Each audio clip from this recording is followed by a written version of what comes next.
ہماری گفتگو کا جو محور و مرکز ایک ایسی شخصیت ہیں جو عظمتوں کا پہاڑ ہیں، بلندیوں کا آسمان ہیں۔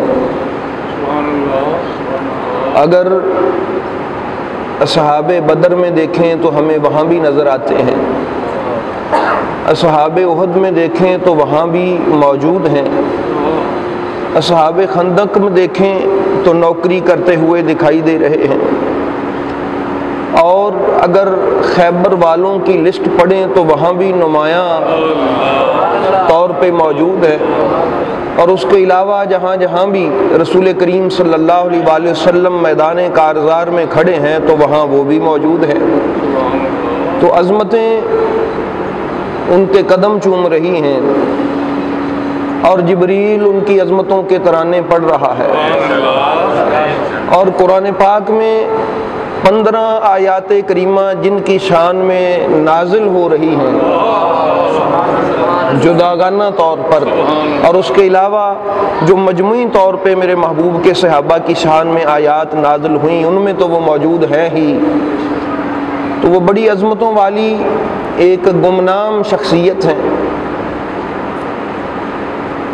جو 7ویں نمبر پہ میرے محبوب کے ہاتھ پہ مسلمان ہوئے۔ کیا شان ہے ان کی کہ جو صاحب الہجرتین بھی ہیں، جنہوں نے حبشہ کی طرف ہجرت کی اور پھر مدینہ کی طرف ہجرت کی۔ کوئی ایسی عظمت دکھائی نہیں دیتی جو ان کی ذات میں موجود نہ ہو، اور پھر وہ ان صحابہ میں بھی ان کا نام لسٹ میں نظر آتا ہے کہ جن کے بارے میں میرے محبوب نے نام لے کے فرمایا تھا کہ فلاں فلاں کی جنت مشتاق ہے۔ باقی تو جنت کے مشتاق ہیں، کچھ صحابہ ایسے بھی ہیں جن کا نام لے کے میرے نبی نے فرمایا تھا کہ جنت ان کی مشتاق ہے، تو اس کی لسٹ پڑھیں تو ان میں بھی ان کا نام نظر آتا ہے۔ تو برادران اسلام، وہ ہیں حضرت سیدنا عمار ابن یاسر رضی اللہ تعالی عنہ، حضرت سیدنا عمار ابن یاسر رضی اللہ تعالی عنہ۔ تو بہت ہی عظمتوں والے صحابی، بڑی شانوں والے صحابی، اور ایسے صحابی ہیں کہ ام المومنین اماں جی عائشہ صدیقہ سلام اللہ تعالی علیہا سے ان کے بارے میں جب جمل کے دنوں میں پوچھا گیا کہ عمار کے بارے میں آپ کیا فرماتی ہیں، تو فرمایا کوئی اور ہوتا تو میں اس کے بارے میں تبصرہ کرتی، تو میں اس کے بارے میں کیا کہوں جس کو میرے نبی نے حق کہا۔ تو برادران اسلام، یہ حضرت سیدنا عمار ابن یاسر رضی اللہ تعالی عنہ ہیں۔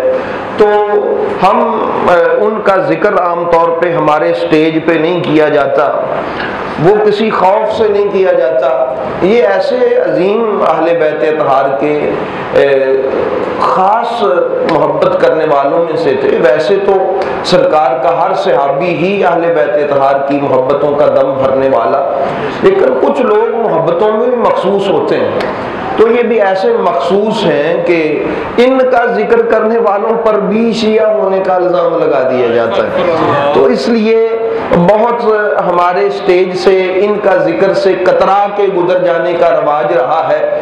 حضرت امام موسیٰ کاظم علیہ السلام نے، آپ نے بھی جو ہے وہ یہی ارشاد فرمایا کہ اگر ہم سے محبت کرتے ہو تو پھر عمار سے بھی تو محبت کرو۔ تو اس لیے برادران اسلام، تو آئیے ان کا ذرا تعارف کریں گے۔ ایک تو ان سے محبت کا دل میں ایک گوشہ پیدا ہوتا ہے، ایک طبیعت بنتی ہے محبت کرنے کی۔ کسی شخصیت کا پتہ ہی نہ ہو تو ان سے محبت کیسے ہوگی؟ ایک تو اس کا ایک مقصد یہ ہے۔ دوسرا، یہ وہ عظیم المرتبت صحابی ہیں کہ ان کی زندگی سے ہمیں سیکھنے کے لیے بہت کچھ ملتا ہے۔ اصل جو جمعۃ المبارک کا مقصد ہوتا ہے، جو کسی کے کریکٹر سے، کسی کے کردار سے، کسی کی شخصیت سے وہ کسی کو سیکھنے کا اگر موقع ملے تو یہی اصل میں تقریر کا مقصد ہوتا ہے۔ تو ہم ان کا ذکر بھی کریں گے اور ان کی زندگی سے سیکھنے کی کوشش بھی کریں گے، ٹھیک ہے نا؟ تو آئیے پہلے ان کا ذرا تعارف کر لیں۔ حضرت عمار ابن یاسر رضی اللہ تعالیٰ عنہ کا نام ہے۔ یہ حضرت یاسر کے بیٹے ہیں۔ حضرت یاسر کے والد کا نام عامر تھا، ان کے دادا کا نام مالک تھا۔ عمار ابن یاسر ابن مالک یہ یمن کے رہنے والے تھے۔ حضرت یاسر جو تھے کہاں کے رہنے والے تھے؟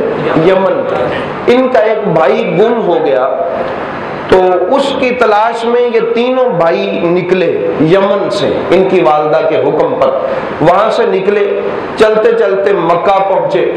تو مکہ میں آ کے باقی دو بھائی تو واپس چلے گئے، وہ تیسرا بھائی تو مل نہ سکا، لیکن حضرت یاسر مکے میں ہی ٹھہر گئے۔ حضرت حذیفہ مخزومی رضی اللہ تعالی عنہ، یہ صحابی رسول، حضرت سیدنا حذیفہ مخزومی جو بنو مخزوم کے سردار تھے، اس دور میں بنو مخزوم جو قریش کا ایک قبیلہ ہے، تو انہوں نے ان کو اپنی میزبانی میں لیا۔ ان سے پوچھا بھئی آپ مہمان لگتے ہو، یہاں کیا کر رہے ہو خانہ کعبہ میں؟ تو یہ یاد رکھیں کہ یمن سے آئے تھے، یمن میں بت پرستی نہیں تھی۔ یمن میں بت پرستی یا یہودی تھے وہاں پر یا عیسائی تھے، دو ہی قسم کے لوگ تھے، یا یمن میں یہودی تھے یا کون تھے؟ عیسائی تھے۔ حضرت یاسر جو تھے یہ بھی یمن سے آئے تھے، یہ اللہ تعالیٰ کی عبادت کرنے والے تھے، بتوں کی عبادت کرنے والے نہیں تھے۔ اب مکے میں آئے، حضرت حذیفہ نے ان کو اپنی لونڈی سیدہ سمیہ ان کے ساتھ ان کا نکاح کر دیا۔ اب یہ مکے میں اپنے ایک فیملی کے طور پہ رہنے لگے۔ آپ نے تعارف سن لیا، یہ نبی کریم صلی اللہ علیہ وآلہ وسلم سے 5 سال بڑے ہیں، عمر میں نبی رحمت صلی اللہ علیہ وسلم سے 5 سال بڑے بھی ہیں، حضرت سیدنا عمار ابن یاسر رضی اللہ تعالی عنہما۔ تو ان کے 2 بھائی اور بھی تھے، ایک حضرت عبداللہ اور ایک حضرت حریث، یہ ان کی فیملی، ان 3 یہ اولادیں تھی حضرت یاسر کی، ایک کا نام عمار تھا، دوسرے کا نام عبداللہ اور تیسرے کا نام حریث تھا۔ حریث زمانہ جاہلیت میں قتل ہو گئے اور 2 باقی بیٹے بچے، ایک حضرت عمار اور دوسرے حضرت عبداللہ۔ اب یہ بڑے خوشی سے ان کا وقت گزر رہا تھا۔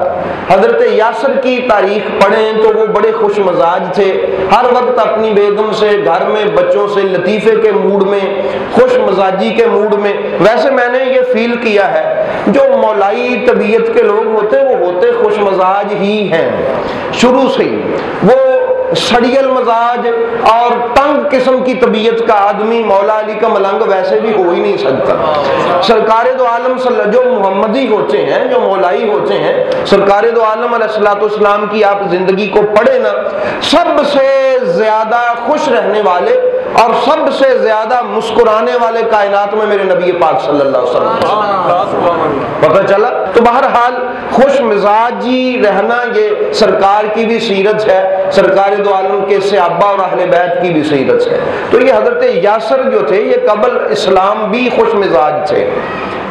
اب حضرت عبداللہ اور حضرت عمار یہ دونوں ہی مسلمان ہوئے، تو حضرت عمار کا میں آپ کو واقعہ سناتا ہوں۔ حدیث پاک میں کہ آپ ایک دن بازار گئے، یہ نبی پاک صلی اللہ علیہ وسلم کے اعلان نبوت سے پہلے کی بات ہے، تو وہاں بھرے بازار میں جب میرے محبوب کریم صلی اللہ علیہ وآلہ وسلم کے جمال بھرے چہرے پر نگاہ پڑی نا تو بڑے خوش ہوئے، اور اس دکاندار سے پوچھا کہ یہ جو ہستی ہیں ان کا ذرا تعارف تو کرواؤ۔ اس دکاندار نے تعارف کروایا کہ هو الصادق الامین قبیلتنا، یہ ہمارے قبیلے کا صادق اور امین آدمی ہے، اس نے جب سے ہوش سنبھالا ہے یہ واحد شخص ہے، اس نے کبھی مذاق میں بھی جھوٹ نہیں بولا، اور امین اتنا ہے کہ جو اتنا امین ہے کہ ہر کوئی اگر کسی پر اعتماد کرتا ہے تو اسی پر ہی اعتماد کرتا ہے پورے مکے میں۔ تو برادر نے اسلام سنا، اب جا رہے ہیں تو مڑ مڑ کے دیکھتے ہیں، ویسے بھی نبی پاک صلی اللہ علیہ وسلم کی جو سیرت ہے، سرکار کے خد و خال کو پڑھیں تو اس میں ایک لفظ ہے، سرکار ملیح الوجہ تھے،